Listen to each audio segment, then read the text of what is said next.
When Donald Trump told Congresswoman Jasmine Crockett to sit down, girl, during a live hearing, the room froze. Then she gave a response so sharp and composed it left even his closest allies speechless. The camera was rolling. Bright lights hung overhead. The House Oversight Committee hearing on federal transparency had been dragging on for over 5 hours, but the air inside the room still felt charged. Reporters hunched over their phones. Aides whispered everyone knew the moment was coming. Donald J. Trump sat at the center table, unbothered as ever, thumbing through a few sheets of paper like he hadn't a care in the world. Dressed in his usual navy suit and red tie, he looked like someone who wasn't used to being questioned, especially not by a black congresswoman. From South Dallas with no time for games. Representative Jasmine Crockett, sharp in a cobalt blazer and black glasses, adjusted her mic and spoke directly and calmly, her eyes never leaving Trump. "Mr. Trump," she began, flipping a page, "can you clarify why, in your 2019 and 2020 disclosures, there were such significant gaps in the valuation of your overseas assets?" Trump glanced up, leaned back in his chair, and smirked. He was waiting for a moment like this. "I've been more transparent than anyone here," he replied, brushing her question aside. "And frankly, your tone is disrespectful." Crockett didn't flinch. "Respect isn't a tone, Mr. Trump. It's earned." A few murmurs scattered through the room. Cameras zoomed in. Even C-SPAN's live stream chat started ticking faster. Trump waved his hand dismissively, like he was flicking a fly off a table. Then, with the confidence of someone who lived a life with little consequence for what came out of his mouth, he looked directly at her and said, "Sit down, girl." It landed with a thud. The room didn't gasp, it froze. The chairman lowered his gavel slowly, unsure if he was about to call for order or just absorb what had just happened. Some aides stopped typing mid-word. A few Republican representatives looked down. Others raised their eyebrows, but no one said a word. Crockett didn't react right away. She blinked once, then twice. She let the moment sit. It was like watching someone step carefully through broken glass, each second more intense than the last. She adjusted her mic again, leaned forward, and looked at him not with anger, but with clarity. "Let me explain something to you, Mr. Trump," she said, her voice smooth, even deliberate. "You may have spoken to a lot of women like that in your life, but I'm not here to serve you. I'm here to serve the truth. So if my questions make you uncomfortable, maybe that says more about your answers than my tone." The silence in the room thickened. Then a single staffer seated behind her whispered, "Damn." Crockett continued, unfazed. "And one more thing. Your inability to address facts without resorting to dismissive language isn't strength, it's avoidance. And you're not avoiding me today." For a moment, Trump didn't say anything. He tapped a pen against the table, his mouth slightly open, searching for a comeback that didn't come. The chairman finally spoke. "Mr. Trump, please respond to the question." But the moment had already stolen the show. It wasn't about tax records anymore or overseas accounts. It was about power and who was still allowed to wield it without consequence. Inside the media booth, CNN and MSNBC producers scrambled.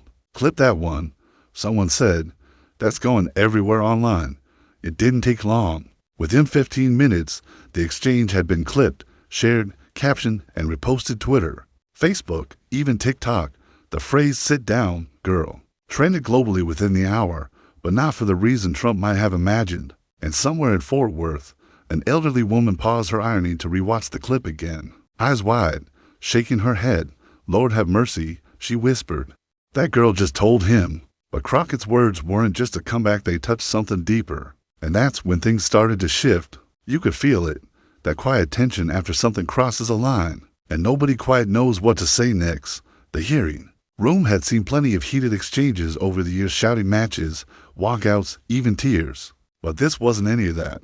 This was different. The silence wasn't about shock. It was about recognition. Everyone in that room knew what had just happened. They just didn't know what to do with it. Representative Jasmine Crockett didn't raise her voice. She didn't slam her fist on the desk. She didn't even lean back in her chair. When she was finished, she just sat there, composed, flipping to her next page like Trump hadn't just tried to diminish her with one phrase that carried the weight of something old, something tired, something deeply familiar to women who looked like her. Representative Monica Rayburn, sitting the seats down, broke the stillness. She glanced at Crockett, then slowly exhaled. She wasn't just reacting to the words, she was reacting to the posture. The calm, textbook, she whispered under her breath.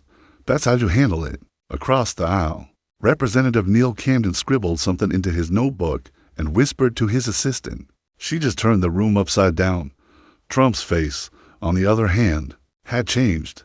His smirk had faded, the swagger in. His voice was nowhere to be found.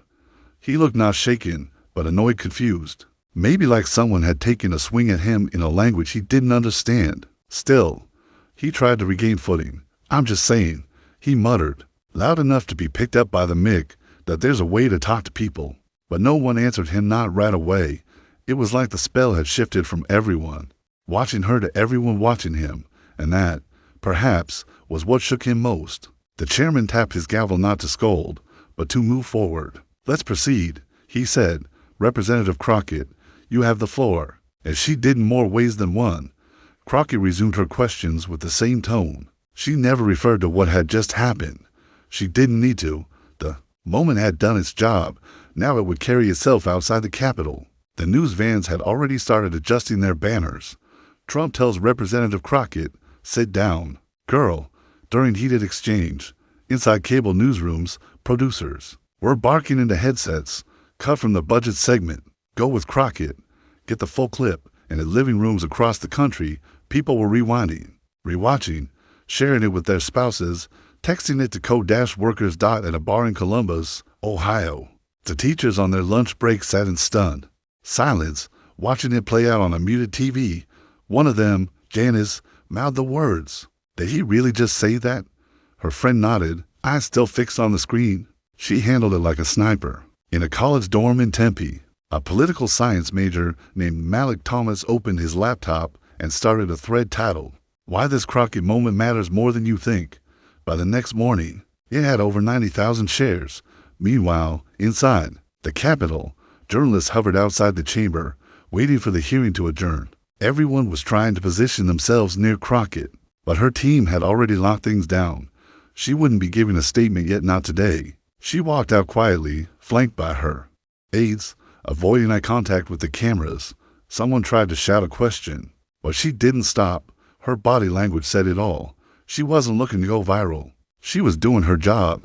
Later that evening, her communications director, Kiara Owens, opened her phone and nearly dropped it. Over 2 million views in under 4 hours. Hashtags trending, celebrities quoting her line, civil rights leaders calling for interviews. She turned to Crockett, who was quietly finishing up a folder of documents at her desk. You know they're calling this the line of the decade, right? Kiara asked. Crockett didn't look up. They can call it what they want. I call it Tuesday. But while Crockett was staying focused, the rest of the country was just starting to react, and the conversation was about to explode. Before she was Congresswoman Crockett, before the cameras, before the name started trending every 6 hours, she was just Jasmine, raised in St. Louis, Missouri. Her mother worked nights at a health clinic. Her father was a school bus driver who never missed a day behind the wheel. Jasmine grew up in a house where you didn't speak unless you had something worth saying. And when you did, you better say it like you meant it. She wasn't the loudest in school, but she always had this way of making teachers pause. Her classmates joked that Jasmine didn't argue, she cross-examined. At 16, she was already volunteering at municipal court proceedings just to sit and listen, not for credit, not even for school. She just liked the way truth sounded when it had no place to hide. Her path to politics started in a courtroom in Texarkana, Texas. Fresh out of law school, she took on a case no one else wanted, a young man wrongfully arrested, held for 3 days, no charges. He didn't have money for a lawyer. The city just wanted it gone. But Crockett didn't take the easy route. She stayed up for 2 nights, pulling records, finding contradictions in officer reports, interviewing witnesses that had been ignored. When she walked into that courtroom and laid it all out, the judge stopped her midway through opening statements and said, Miss Crocker, you sure you're fresh out of school? She smiled. Only on paper. She won the case in less than an hour. Word got around. That's how she moved quiet wins with loud meaning. Over the next 5 years, she became the person families called when everything else had failed. Police misconduct, land disputes, eviction battles. She took cases for free when she had to and made her living off the ones she could. By the time she ran for state legislature, she wasn't just known, she was trusted. She didn't speak like a politician, she spoke like someone who had sat at the kitchen tables of people who don't have lobbyists. That mattered. When she won her seat in the Texas House, they told her to keep her head down, learn the game, play it safe. She did the opposite. In her first year, she authored a bill pushing back on aggressive policing tactics during protests. It didn't pass, but the hearings drew national attention. That was the first time C-SPAN viewers saw her in action. Voice calm, hair pulled back, surrounded by men twice her age who couldn't get her to back down. Back in Washington, some party leaders started watching her clips on mute, just to study her body language. She didn't blink much, didn't fidget, never smiled unless she meant it. When she eventually ran for Congress, it wasn't about ambition, it was about scale. She wanted a bigger table because she was tired of trying to shout from the hallway. When she won her seat, she sent her mother a note that read, "You told me to make my voice matter. I found a bigger mic." So, when Trump told her to sit down in front of the world, she wasn't shocked. She'd heard worse from judges, from police chiefs, and from wealthy developers who thought she was the assistant. But she also knew something else. Millions of people were watching now, girls who looked like her, women who had been dismissed with the same kind of lazy disrespect for decades. She didn't need to scream, throw her papers, or storm out. She just needed to do what she always did, cut to the truth and let it stand on its own. That's why the clip hit so hard. It wasn't just a viral moment, it was a culmination, a story that began in courtrooms, city halls, and long nights staring at spreadsheets, trying to keep someone from losing their home. Now, all that history had met a platform too big to ignore, but the cameras only caught the exchange. What they missed was what happened behind closed doors once the hearing ended. The hearing adjourned just after 5:30 p.m., but the real noise started as soon as the cameras stopped rolling. Inside the committee room, aides scrambled to pack up files while reporters tried to snag off the record comments from members slipping toward side exits. Security escorted Trump out a separate door, shielded from the growing crowd of journalists now planted just outside the Capitol steps. Behind the dais, Jasmine Crockett quietly gathered her papers, not rushing, not dragging her feet either. A junior staffer handed her a bottle of water without saying a word. She took it, nodded slightly, and moved toward the hallway. She hadn't said anything about the moment yet, not to anyone, but everyone around her was talking. Down the corridor, Representative Elaine Brewster leaned against a marble column, whispering into her phone. "Yes, I heard it live." No, she didn't flinch. Yes, he really said that. In the press room, the floor was down. It was chaos. Dozens of journalists fought for quotes, tweets flying every few seconds. "Need confirmation," Trump said, "girl on the record. Has Crockett made any statement yet? Find out if she's doing MSNBC tonight." Meanwhile, inside a private office just off the floor, Trump was livid. That woman, she was disrespectful.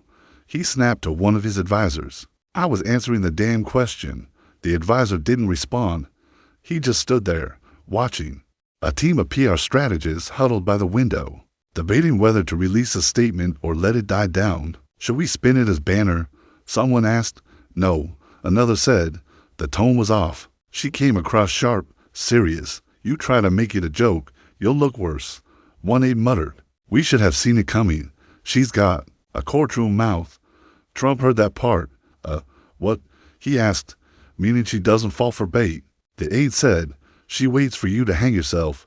Back in Crockett's office, her chief of staff, Kiara, paced the floor, with her phone glued to her ear. Every few seconds, it buzzed with another incoming call. CNN, MSNBC, the BBC, even a French outlet wanted comment. But Jasmine was still silent, still seated, still sipping her water. "I need to talk to her," Kiara said into the phone. "No, I don't know if she's going to make a statement. I don't think she's playing it that way." She looked over. "You okay?" Jasmine raised her eyes just for a second. "I'm fine. We didn't come here to feed a moment. We came here to ask questions." But even she knew it was bigger than that now. Outside the Capitol, protesters had already started gathering. Some held signs that read "Respect Black Women," while others wore shirts with her quote printed in bold lettering. That didn't take long. Someone joked. Someone had it on Etsy within hours. One reporter tried to ask her as she exited, "Congresswoman Crocker, Do you feel disrespected? She stopped walking, turned slowly toward the mic, and said, I feel focused. That clip alone was enough to give every morning show a headline. Inside conservative circles, the spin had begun. Talk radio shows played the exchange on a loop, trying to argue that Trump's tone had been colloquial. Others tried to redirect attention. What about her attitude? One host barked, what about her tone? But the center wasn't holding. This wasn't about tone anymore. This was about pattern. In progressive circles, the response was sharp. Black women don't get to have bad days, one commentator wrote. They get told to sit down no matter how qualified, how calm, how right they are. Meanwhile, Crockett's inbox filled with emails from strangers, some supportive, some not. One in particular stood out. It read, you didn't raise your voice, you didn't back down, you didn't blink. My daughter just asked me what your name was. That means something. Thank you. She read it 3 times. But outside her office, the media storm was far from over. And Trump's team wasn't staying quiet for long. By nightfall, Trump's media machine was already humming. The clip had gone viral. Yes, but that didn't mean they had to let the narrative settle, not without a fight. Inside a sleek office space in Arlington, a team of communication strategists gathered around a flat screen, playing the exchange for the 15th time. She didn't yell. 1A pointed out. She didn't get emotional. That's going to make it harder for us. So we flip it. Another responded. Say he was being casual. Say she misunderstood him. An intern chimed in, unsure, but it doesn't really sound casual. Everyone turned to him. Silence. Trump, watching from Mar-a-Lago via a private feed, leaned back in his chair. They'll forget about it in a week. He muttered. We just need something louder to push it out of the headlines. So, the plan formed fast. Distract, discredit, double down. First came the tweets for political ally statements of support for President Trump's candor. One senator posted, what happened today wasn't offensive. It was political theater, and Representative Crocker knows how to play the cameras. Another pundit tweeted, this is what happens when we can't even talk to each other without someone crying racism. The next morning, Trump went on a conservative radio show in Palm Springs. The host asked him directly, do you regret what you said to Representative Crockett yesterday? Trump chuckled. Regret? No, I was just trying to get through a long hearing. She was going on, and I said what I said. People are too sensitive. But do you think the way you said it? I didn't say anything wrong. He cut in. And you know what? A lot of people agree with me. They just don't want to say it out loud. He grinned like it was checkmate, but the damage wasn't going anywhere. At the same time, Crockett still hadn't responded beyond her short remark. Outside the Capitol, her silence created more noise than any press release could have. People wanted her reaction, but she gave them her focus instead. That night, during a segment on CBS, political analyst Trevor Langford broke it down plainly. This isn't about a phrase. It's about a habit, he said. It's about a man who's been in power for decades and still speaks like power excuses everything. Back in Texas, local news stations ran features titled Asterisk, Who is Jasmine Crockett? Asterisk profiling her journey, her record, her courtroom wins. Viewers who had never heard her name before were suddenly paying attention. Meanwhile, her staff was working overtime. Every platform wanted her. The Today Show, CNN, NPR, even late-night shows were reaching out. But Crockett was selective. She didn't want a media tour. She wanted the hearing record to stand for itself. She told her team, this is about what he said, but it's also about how I responded. That's what matters. Still, the online attacks got worse. Fake quotes, doctored images, old footage from completely unrelated events misrepresented as evidence of her being rude, loud, or angry. One video tried to compile every moment she'd interrupted a speaker in prior hearings, framing her as hostile. It racked up thousands of views in far-right circles. But the mainstream narrative wasn't moving because, for every doctored clip, there were 5 more real ones showing her calm, her precision, her refusal to flinch when it mattered most. A young journalist named Maya Latin wrote a column in the Arizona Times that captured the mood perfectly. We don't ask men to make themselves smaller to be heard. We ask women to smile while getting dismissed. Crockett didn't smile. She didn't yell. She corrected, and that correction cut louder than any shout could have. Meanwhile, Trump's defenders grew louder, but it was starting to sound like shouting over a crowd that had already turned its head. Deep down, Even Trump knew this wasn't going away quietly. While his team scrambled for distractions, the rest of the country had already started having a different conversation one. Crockett didn't have to lead because she'd already sparked it. By the third day, the story was everywhere. Morning shows framed it one way, late-night comics another. College professors dissected it in political ethics classes. Conservative hosts screamed about weaponized identity politics, while progressives called it long overdue accountability. Somewhere in between all the yelling, something else started to happen. People actually started listening. It wasn't about policy, not taxes or trade. It wasn't even about Trump anymore. It was about the moment, the sentence, and what it represented. In Birmingham, Alabama, a high school debate coach named Lorraine Reeves played the clip for her students, then paused the screen. "Tell me what you saw," she said. A girl in the front row raised her hand. "He didn't expect her to answer like that," she said. Another chimed in. "It's like he thought he was talking to someone who wouldn't answer at all." The room nodded. Out in Des Moines, Iowa, a retired librarian named Tom Beck posted a message on Facebook that went quietly viral. It read, "I'm 76. I've seen my share of hearings, scandals, speeches. But this wasn't about left or right. This was about whether we let people with power keep speaking to others like they don't deserve to be in the room." The post was shared over 20,000 times. In Phoenix, a woman named Farrah Densley, who'd never been involved in politics, uploaded a short video explaining why Crockett's response made her cry. Her voice cracked as she said, "My daughter's going to grow up in a world where she can hear that kind of sentence and know exactly what it means and also know exactly how to respond." Even comedians joined the conversation, but not just with jokes. On The Hamilton Show, stand-up comic Will Ortega said, "She didn't clap back. She didn't pop off. She told the truth. And that's what shook people the most, truth calmly, delivered from a black woman they thought they could talk over." Still, the division was clear. Crockett's congressional inbox overflowed. Thousands of messages came pouring and many were supportive. Some weren't. One message simply read, "You're everything wrong with this country. Sit down." Just like he said. She didn't reply. She never did with those, but it weighed on her staff. Kiara, her communications director, scrolled through messages one night and quietly whispered, "It's always louder when they feel seen." "Yeah," Crockett said from across the room, "because silence protects them."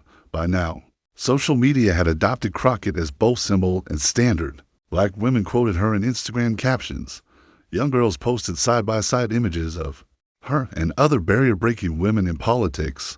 Twitter threads broke down the phrase "sit down, girl" like it was a case study in American power dynamics.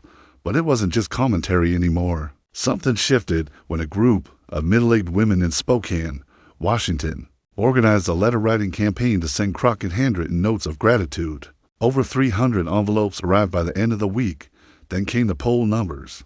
One independent survey showed a rare spike in public approval for Crockett among voters aged 40 to 60 across both parties. Even more surprising, nearly 40% of self-identified independents said her response made them more interested in hearing her views on policy. That's when you knew this wasn't just a trending topic, this was resonance. In private, Crockett still kept a tight circle. She didn't cry, she didn't vent, but she did talk to her father one night over the phone. He said, "You sounded like your mama in that hearing." She laughed.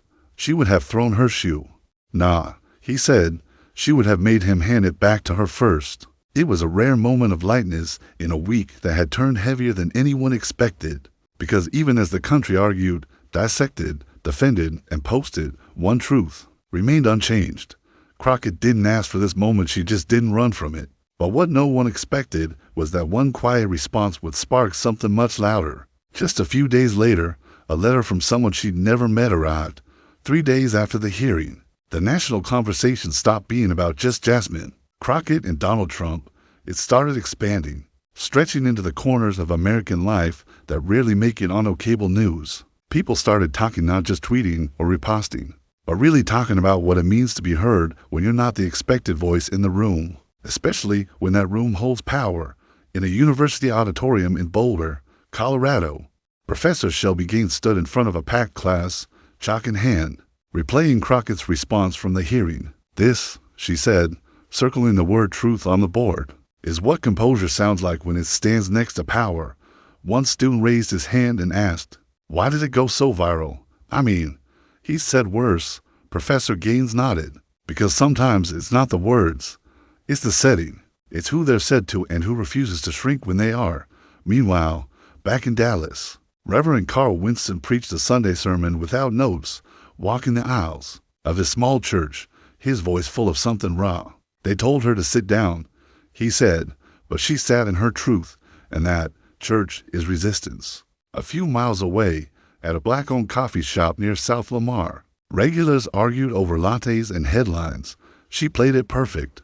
One woman said, stirring her tea, "Didn't give them a soundbite, gave them a mirror." But what if she had clapped back harder? Her friend asked, would it have landed stronger? No, a man at the counter said, turning around. "You know why it hit hard? 'Cause she knew she didn't need to be louder to be stronger." Not everyone agreed, of course. Some tried to bend the moment to fit their own narratives. On cable news, certain commentators framed it as an overreaction. One guest on a syndicated morning show even said, "Maybe it's just how he talks. Shouldn't we give him the benefit of the doubt?" That clip spread too, but with fierce rebuttal. Because while the debate raged on television, real stories started surfacing, stories about women, especially black women, being dismissed in meetings, interrupted mid-sentence, called girl by men with less experience and more power. An assistant principal in El Paso posted a video saying she'd heard that phrase 5 times. In her career, never from a student, always from someone in a suit. A healthcare executive from Portland wrote an op-ed for a local paper titled, "I was told to calm down, girl, during a budget meeting. I was the CFO." These stories poured out like water behind a broken dam, not sudden outrage, but long-held, quiet exhaustion finally finding words. Through it all, Crockett didn't play the star. She declined interviews on the biggest national platforms. She refused to frame herself as a victim. Her only public comment came during a Q&A with a local journalist in Austin. "Do you think he was being intentionally disrespectful?" the reporter asked. Crockett paused, then said, "I think intent is less important than impact. And if someone doesn't understand the weight of their words, maybe they shouldn't be carrying them in public." That line hit just as hard as the one from the hearing at a roundtable in Detroit. Civil rights organizers began organizing speaking workshops for young women of color. The first flyer read, "You don't have to yell to be powerful, just be clear." At a school board meeting in Tallahassee, a high school junior named Jaya read Crockett's quote out loud before making her case for a new student-led ethics committee. The room gave her a standing ovation. Somewhere in the background of all this, political analysts started whispering about 2028, not because Crockett had mentioned it, but because something had shifted and her name was at the center of it. Kiara, her communications director, joked about it one evening as they reviewed emails. "You realize people are putting their quote on coffee mugs now." Crockett barely looked up. "I hope they're spelling it right." "You're not moved by any of this?" Crockett shrugged. "I'm moved by the fact that more people are listening, not to me, but to each other." But what neither of them expected was the message waiting in her inbox. That night, a letter that wasn't from a journalist or a fan or a politician, but from someone who knew exactly what it felt like to be told to sit down and decided instead to stand. It was nearly midnight when Kiara saw it, buried between dozens of interview requests and press summaries. A simple email with the subject line, "Thank you from Tulsa." There was no signature, no title, no Twitter handle, just a short message from someone named Clara Bishop. Kiara opened it, expecting another kind note. What she read made her stop. "Cold. Dear Representative Crockett, I watched what happened at the hearing. I've watched it 5 times now. I'm 68 years old. I've never written to a politician in my life. When he told you to sit down, I heard and answered him without yelling, without backing away, without pretending it didn't happen. I felt 17 again. High school principal in 1973 tell me, you're not the kind of girl who gives speeches. When you looked, I felt like I mattered. You didn't just speak for yourself, you spoke for every woman who was ever told to lower her voice when her truth made people uncomfortable. Thank you. With deep respect, Clara Bishop, Tulsa, Oklahoma." Kiara didn't forward it right away. She just sat with it. The next morning, she handed Crockett her phone. "Read this," she said softly. Crockett took the phone, read in silence, then placed it on the table without a word. "Do you want me to respond?" Kiara asked. Crockett thought for a second. "No, I want to meet her. 3 days later, Crockett's office arranged a visit. No cameras, no announcement, just a quiet meeting in a public library in downtown Tulsa. When Clara walked in, wearing a simple tan coat and holding a worn notebook, Crockett stood and smiled. "I'm not here as a congresswoman today," she said, "just Jasmine." Clara smiled back. "And I'm not 68 today. I'm 17. You gave me that." They talked for over an hour. No staff, no reporters. Clara told stories about growing up in segregated neighborhoods, about watching leaders rise and fall, about being passed over for promotions by men who trained under her. "I stopped raising my hand," she said. "Figured there wasn't much point." Crockett listened, leaned in, and asked questions. At one point, Clara pulled out a folded newspaper clipping of Shirley Chisholm and said, "When I was little, this was the woman we thought would break it all open." Crockett nodded. "She did. She cracked it. Now we keep widening the gap." When the meeting ended, they hugged. Nothing formal, nothing posed. But Clara's granddaughter, who had driven her there, snapped a quick photo, just the two of them by the front window, laughing. She posted it later that day with a simple caption, "My grandma met her hero today." They didn't talk politics, they talked truth. The photo spread like wildfire. By the end of the week, it had been shared by Ava DuVernay, Tracy Ellis, Ross, and even Sherilyn Afiel, each adding their own caption about legacy, lineage, and quiet courage. Clara Bishop, who never had a social media account, became a trending name overnight. When CNN picked up the story, the headline read, "The letter that said everything without a microphone." Requests flooded in to interview Clara. She declined them all, agreeing only to write one piece for the Tulsa Sentinel, her hometown paper. It was titled "The Day I Felt Heard," and in it, she described Crockett not as a politician, but as a mirror held up to a nation, too used to looking away. Meanwhile, Crockett issued no press release about the visit, no campaign video, no photo op. When asked about it during an interview weeks later, she simply said, "Some moments belong to the people who live them, not the people who watched." That quote became the banner headline on 3 political blogs the next morning. The whole exchange, one letter, one meeting, one photo, reminded people that real change doesn't always come from the biggest stages. Sometimes it starts with a quiet reply that lands in the inbox of someone who thought their voice had been lost. But while that story was settling into hearts across the country, another shift was happening, this time inside the very institution where it all began. The House of Representatives doesn't move quickly, not for outrage, not for media pressure, not even for its own reputation, but this time felt different. A week after the exchange, the Ethics Committee quietly convened an emergency session behind closed doors. No press, no statements, just 12 members from both parties staring at the same screen, watching the same 47-second clip again. "Sit down, girl." Pause. Then Crockett's reply, silence. Even those who usually rolled their eyes at optics admitted this one couldn't be ignored. It wasn't just bad PR. It was a moment that made the entire chamber feel complicit. Some representatives wanted to let it pass. Others, especially those facing re-election, pushed for a statement of condemnation, not of Trump specifically, but of disrespectful language directed toward any member, regardless of gender or background. It wasn't much, but it was a crack. Meanwhile, on the floor of the House, whispers of procedural reform started circulating, conversations about setting clearer boundaries for how witnesses address members. One proposal suggested new mandatory briefings for former presidents who testify because, apparently, that's where we are now. Outside of politics, the shift was visible in quieter ways.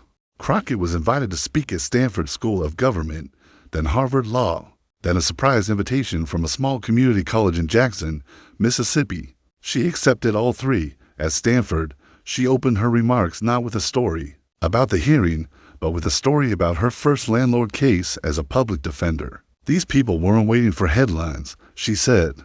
"They were waiting for someone to speak plainly, to listen clearly, to make room for truth in rooms that weren't built for them."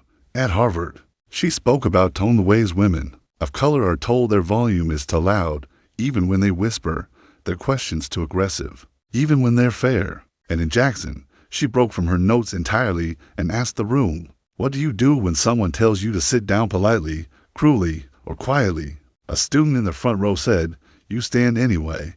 Crockett smiled. "Exactly. Even if your knees shake." Back in D.C., Younger representatives began echoing her language in their own committee sessions. It wasn't mimicry, it was something else: permission, a shift in posture. Suddenly, being direct didn't seem so abrasive, being clear didn't seem so risky. Crockett herself remained focused. She introduced two new pieces of legislation in the weeks that followed, one on data transparency in federal contracts, another on public protections during emergency detentions. Neither had anything to do with the hearing, but both were built from the same core belief: truth works best in daylight. Yet behind the scenes, Trump was still fuming. He complained during a fundraiser in Pensacola that the hearing was a setup, that the clip had been twisted, that Crockett had an attitude. One donor asked him if he regretted saying it. He laughed and changed the subject. The world kept moving. Crockett's staff kept grinding. They barely had time to catch up on the mail, let alone the dozens of invitations pouring in. But they noticed something. The tone of the messages had shifted. It wasn't just about praise or politics. It was about reflection. One came from a woman in Santa Fe. "I've worked in finance for 20 years. I've been called girl more times than I can count. I never said anything, but after watching you, I went into my boss's office and told him to use my name. Just my name. That's all. It felt like a win." Another came from a teenage boy in Oregon. "I saw your video and showed it to my mom. She cried. I didn't get why at first, but then she told me stories about how people spoke to her at her old job. Now I get it. Thank you." Crockett read every one of them. She didn't save the headlines. She saved the letters. But while policies were debated and stories were shared, one final question lingered quietly in the background. What does respect look like? When the cameras are off and no one is trending anymore, the clip faded from trending. Lists eventually, new headlines took over, new outrages, new distractions. But for many people, the moment never really went away. It stayed lodged in memory, not because of the drama, but because of what it revealed and what it asked of us. In the months that followed, Representative Jasmine Crockett never once used the phrase viral moment to describe what happened.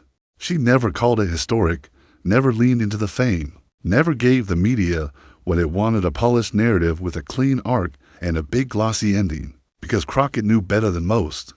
Real change doesn't happen in headlines. It happens in conversations, in small rooms, in the quiet decisions people make about how they show up. She kept working.